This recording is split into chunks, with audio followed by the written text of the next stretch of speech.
Hi, welcome to the Music Place. Today, as part of our May Mouthpiece Mayhem, we're going to have a quick look at some of the most common issues we see with woodwind mouthpieces and some simple tips to help avoid them. So if we wander around here to our bench, we've got a few mouthpieces out already. So one of the most important parts on woodwind mouthpieces are the tip and rails. So we're talking about the tip, which is this part across the top here, and the rails, these side parts. As you can see, they're quite thin, so there's not much material there. So if you do whack it, it's very easy for those to get damaged. Now this one, if we can hopefully be able to see, across the tip here, you hopefully can see there's a little bit of a flat spot around there. It's not a perfect curve. So right in that middle part there, and if we come down, you might be able to see it's rolled over a little bit like that way towards the baffles in here. So at some point that has probably had a little bump on the end of it. Now the tip is quite important. That's where the tip of the reed also vibrates against. So any damage there is really going to impact on like articulation and some of that control that you will otherwise have. There's obviously ways we can fix this up with a little bit of refacing, and that's quite minor, so we can probably reshape it a little bit and burnish it and have it pretty much back to new. If we look at this other one just across here, you see this one's obviously been bouncing around in the case a lot more. You've got these big chunks out of the rails and across the tip, and some of those are quite deep, so they're going to be much harder to repair without adding material or changing the face of the mouthpiece quite a lot. And that's just going to make it a bit more squawky and harder to control with the reeds on there. So we want to avoid all of those damages. Now often, a lot of this damage actually occurs within the case. So you can hear this alto case here, there's nowhere for the mouthpiece to sit that's dedicated space. It does have this cool compartment, which, as you can see, quite deep, lots of space to put things on. But what often will happen is we'll finish playing, take the reed ligature off, and then just gets thrown in the compartment with reeds, reed cases, boxes, keys, whatever. And then as you pack it up, carry it around, that bounces around inside there as you carry it and gets all that sort of damage. So we do want to make sure we're protecting it a bit more than that. There are some cases like the Protect style ones like this, where there's dedicated space where you can strap in the mouthpiece. That's obviously a much better design in terms of protecting the mouthpiece. But yeah, other cases like the Hiscox, it's just a compartment like that one where things can float around. So there's a few things we can do to help protect them even within that. First one is a ligature cap. So a nice well-fitted ligature cap protects the tip and obviously the reed as well if it's got the reed on it. You do want to make sure that even some of these cases, ligature caps here, that look like they might be doing a bit of protection, this one, the mouthpiece actually goes all the way to the end and is actually hitting on the end of the mouthpiece there. So that's obviously not going to protect the tip from any damage, it's going to amplify it. So we don't want that, so make sure it's a well-fitting ligature cap. You've got ones like the Jody Jazz, they have this little cap that goes on the ends, that style, which is similar to the Silverstein Omni caps, which are great. They're a silicone cap, so nice soft material that's not going to damage anything when it goes on. Which they come in 3 different sizes, so you can get them for all mouthpieces. The other thing that you can do to help protect the mouthpieces is something like this one here, which is a mouthpiece pouch. So you can either have just the mouthpiece without the ligature or anything on it, or you can put the ligature and cap on as well, and it all goes into this nice little pouch. So just get that unzipped. There you go, so you can pop the mouthpiece straight in, and it's nice neoprene material, so soft and well protected. And that zips up, and then that can go inside the case and a lot more protection. If you've got a bunch of mouthpieces, something like the Protect modular one, obviously here you can see you can fit a whole bunch of mouthpieces and a spot for ligatures too. All those dividers are Velcro, so you can pull them off, move them around however you want to arrange that. something like that's a great case too. Now, we do recommend not storing reeds on the mouthpiece when they're put away. It helps reduce like mold and things on your reeds, and obviously once you take it off you can see the mouthpiece a lot better, so more incentive to clean it. We do though, if you are going to keep the ligature on them and the cap, just want to pop something in between the ligature and the face of the mouthpiece.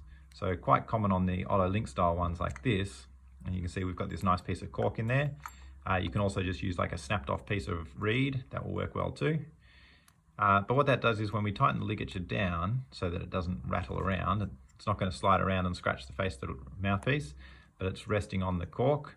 So instead of it clamping onto the face of the mouthpiece where it can damage it, it's got that piece of cork or material in there that just keeps the face of the mouthpiece nice and protected too. So you want to make sure you're popping something in there when you pop yours away as well. The other thing you can do to keep your mouthpieces playing in great condition is give them a clean. So we'd recommend probably once a month or so. Make sure you take the reed off, take the ligature off, and you can give the mouthpiece a wash just in some like warm, mild, soapy water. That'll give it a good clean. Make sure there's no build up in there. So as you can see in this one, hopefully, inside there, it's a little tricky to see. I'll see if I can get it on an angle down here for you. There you go. So you might be able to tell there's a little bit of pitting in and around here. If we come down on an angle, we might be able to see in there a little bit. Yeah. So just inside in here, see there's a little bit of build up, which can happen if it's not cleaned regularly. So just want to make sure giving it a nice wash out with, as I said, warm water, a bit like fine crystal, just a mild soapy dishwashing liquid is fine too. Nothing abrasive. A soft toothbrush can be good to get in there and clean it, or a dedicated Woodwind mouthpiece brush. You just want to make sure if it is a mouthpiece brush that there's no exposed metal on the end that can scratch the inside. The other thing to keep in mind if you're washing hard rubber mouthpieces, we just want to make sure that water isn't too hot and that you're not using any chemicals like vinegar and things like that to help clean. It will cause the hard rubber to deteriorate, and it can go like a grey cloudy colour and smell a bit like sulphur. Alcohol swabs as well are a no-go for hard rubber. Plastic or metal mouthpieces, it won't be a problem, but yeah, hard rubber, you want to be a little bit more careful with how you care for them. Now, the next most common issue we see with Woodwind mouthpieces after damage from being in the case or dropped is that the rails, these either side, aren't balanced. And by that we mean the curve that they produce from the tip to the face of the table isn't the same on both sides. So it might be sharper on one side than the other, which then in turn means that the reed might contact first here on this side and up here on the other side. By having that asymmetrical contact on the reed curve there, what that can translate to is a bit more strength being required on one side of your embouchure than the other. So giving an unbalanced embouchure there, which can lead to some other weird issues. There's an easy way for us to check that though. We have here, there's a Barry Sachs mouthpiece just on a piece of glass, so a nice flat surface. And we've got a set of shims here of varying thicknesses. So we can just measure the gap between the mouthpiece face curve and the glass. So this is the Theowane set here. I'll grab the smallest one, which is a 0.05 mil. And all I do is I'm going to wiggle that under here and see where it first makes contact. So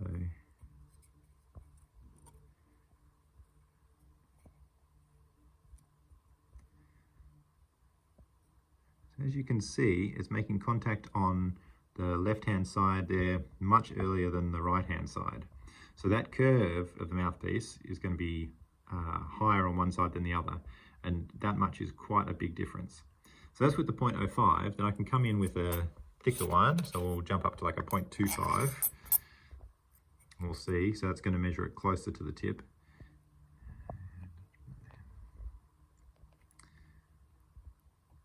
And as you can see, by this stage, it's kind of leveled out at that point.